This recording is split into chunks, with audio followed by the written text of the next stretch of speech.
हाँ मैं देखने लगी हूँ, असल मेरे पास ना वो नहीं था। अच्छा जी चलो ये देखो, इधर भी अगर देखो तो ये देखो, ये 5 सेपरेट निकल रही है। आप क्या बोल रहे थे 5 को? मैं भी यही कह रहा कि 5 बिल्कुल अलग निकलती है, बाकी जंक्शन से निकलती है। अच्छा, इधर लिखा हुआ है पोस्टीरियर टू आपका जो पोंटो मेडलरी जंक्शन है, सामने से देखोगे यूं, और अगर आप साइड से देखोगे तो ये देखो ये जंक्शन है ये, ठीक है, पोंटो मेडलरी जंक्शन, ठीक है। 6, 7, 8, इधर भी 6, 7 और 8 की बात करो तो यहाँ पे ऐसे सेरिबेलो जो आपके पास है मिडल सेरिबेलर पिडंकल, वहां से इसकी, तो इसलिए सेरिबेलो पोंटाइन एंगल के साथ 7, 8, ठीक है। और जो वैसे आएगा आपके पास 7 की फीचर्स कुछ, 8 की और साथ में 6 की, वो आपके पास इसके साथ आएंगे। चलो आगे आ जाओ। अब आपके पास 9, 10, 11 पे इधर ही देख लो। 9, 10 और 12, 9, 10, 12 कहाँ से आ रही है बच्चों?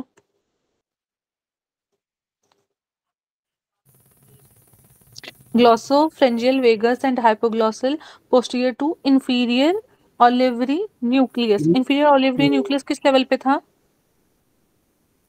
मिड ब्रेन, है ये मेडुला मेडुला। मेडुला के लेवल पे। मेडुला पढ़ रहे हो और कह रहे हो मिड ब्रेन। यस। ठीक है, हाँ जी ठीक है।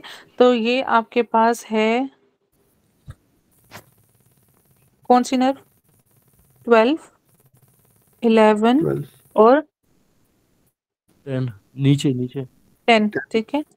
तो 10, 9 भी है। हाँ एक सेकेंड, 11, 12, 9, 9, 10, 11, 12। ठीक है ये।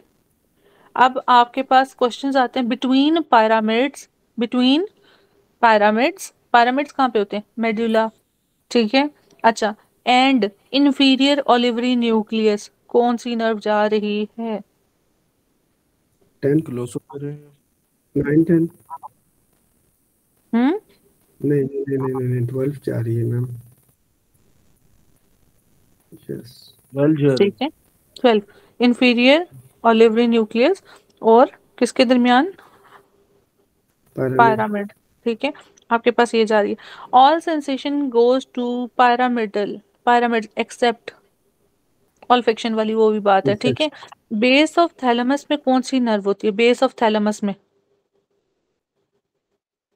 इससे ऊपर ऊपर, चलो वो तो बहुत ये अच्छा थैलेमस है। है, दो थैलेमस है ही ये नर्व हैं, दो ये तो बेस होती ऑफ है। थैलेमस है। तो कौन सी नर्व है? ऑप्टिक। ऑप्टिक। ऑप्टिक। ऑप्टिक, ठीक है। ये एक एमसीक्यू है, ये इसको भी लिख लो।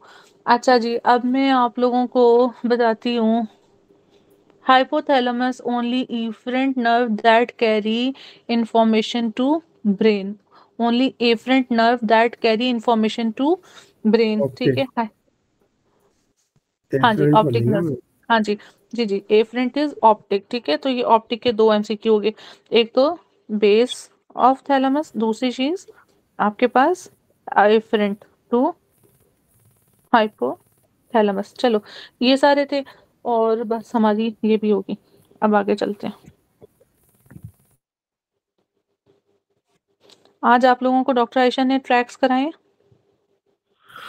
नो। ओके, चलो यहाँ पे हमारा सेरिबेलम भी हो गया। अब आपकी क्या क्या था मैम, ये बेस ऑफ थैलेमस और बेस ऑफ थैलेमस के साथ कौन होती है? ऑप्टिक नर्व, ठीक है। फिर वो कहते हैं हाइपोथैलेमस को हाली जो एफरेंट लेके जा रही है वो कौन सी नर्व है? वो भी आपके पास ऑप्टिक नर्व है, ठीक है।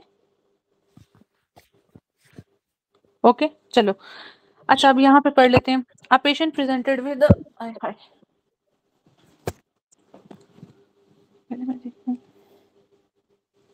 A patient presented with unilateral facial paralysis, palsy, ipsilateral hearing loss, and nystagmus. ठीक है, the likely lay site is cerebellopontine angle, जिसने डॉक्टर साहब ने पहले बोला। अच्छा, मैम फीचर्स इसमें अब, सबसे इजी यही है ना कि फेशियल आ रहा है मैम। हाँ जी। अच्छा, वो इंटेंशनल 6, ट्रेमर, 7, 8 यहाँ से निकलती है। ओके। कोर्स ट्रेमर्स और रेस्टिंग या पिल रोलिंग ट्रेमर्स, इधर लोग ना कंफ्यूज कर जाते हैं, ठीक है। तो वो जो तस्बीह के दाने पकड़े होते हैं ना, ठीक है, और आराम से तहज्जुद पढ़ रही होती हैं रेस्ट करके, ठीक है, पार्क में रेस्ट कर रही होती है, और साथ में हाथ में तस्बीह पकड़ी होती है, ठीक है। तो ये सब्सटेंशिया निग्रा पार्किंसनिज्म। जो कोर्स ट्रेमर्स हैं उसके साथ आपके सेरिबेलर डिसफंक्शन, ठीक है।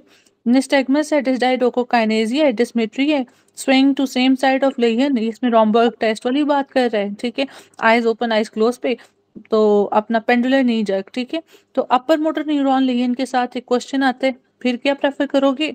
और इंक्रीज रिफ्लेक्सेस के साथ आएगा, फिर क्या प्रेफर करोगे? जी अपर मोटर में रिफ्लेक्सेस क्या में? ये ना डॉक्टर काशिफ दो तरह से क्वेश्चन आते हैं। वो कहते हैं कि सेरिबेलम और साथ में अपर मोटर न्यूरॉन लेयन, अच्छा सॉरी, इस तरह क्वेश्चन आता है कि सेरिबेलम और अपर मोटर न्यूरॉन लेयन, इसके शायद इसके साथ रिफ्लेक्सेस दिया होता है, तो प्रेफर किसको करना है? अपर ये मोटर। किसका? अपर मोटर को। अपर मोटर को, ठीक है। चलो आगे आगे चलते हैं। Chorea sudden jerky purposeless movement basal ganglia caudate, athetosis low snake like, ठीक है, writhing movement is basal ganglia. आगे एंटीरोग्रेट एमनेजिया, ठीक है, ये किसकी वजह से? हिप्पोकैम्पस की बायलैटरल। हाँ वो जो मैं उस वक्त पूछ रही थी ना, ये एमनीजिया के था, एंटीरोग्रेट और रेट्रोग्रेट वाला, ठीक है, जिसमें मेमलरी बॉडीज भी थी साथ में। अच्छा तो एंटीरोग्रेट में आपका आपके पास हिप्पोकैम्पस हो गया। वर्निक स्कॉर्ट्सकॉफ सिंड्रोम, मुझे बताओ अल्कोहल के साथ मैंने कौन कौन से एरियाज बताए थे अभी? मैम आपने वर्मेस। वर्म बताया था, मेमोरी बॉडी बताई थी, डोर्सोमीडियल न्यूक्लियस बताया था थैलेमस का, और उसके अलावा हिप्पोकैम्पस बताया था। चौथा क्या बताया था? Vermis. Dorsomedial nucleus, vermis. Vermis. Okay, तो निमोनिक उसने confusion ataxia and nystagmus ophthalmoplegia, ये आपका पास वो ट्राइड होता है, ठीक है। In alcoholic mild nutrition patient give thiamine before dextrose to decrease risk of precipitating Wernicke's encephalopathy, mammillary body bilateral and medial thalamus, ठीक है, तो वो तो आप लोगों को पता लग गया, डॉर्सल मीडियल जोनसा न्यूक्लियस। चलो Kluver Bucy syndrome, disinhibited behaviour, hyperphagia, hypersexuality, hyperorality, that is amygdala bilateral, ठीक है। Reduce level of arousal and wakefulness and coma, तो ये किसका है? Reticular activation system. तो रेटिकुलर के साथ क्या? Reduce level of arousal and wakeness, ठीक है, मिड ब्रेन के लेवल पे रेटिकुलर, ठीक है।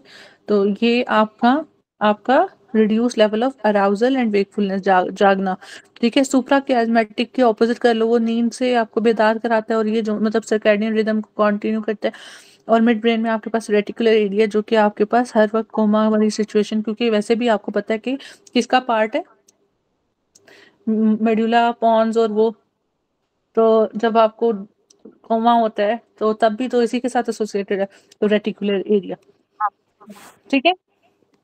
चलो मैं पूछूंगी, आप जवाब देते जाओ। Basal ganglia sent excitatory signals to basal ganglia,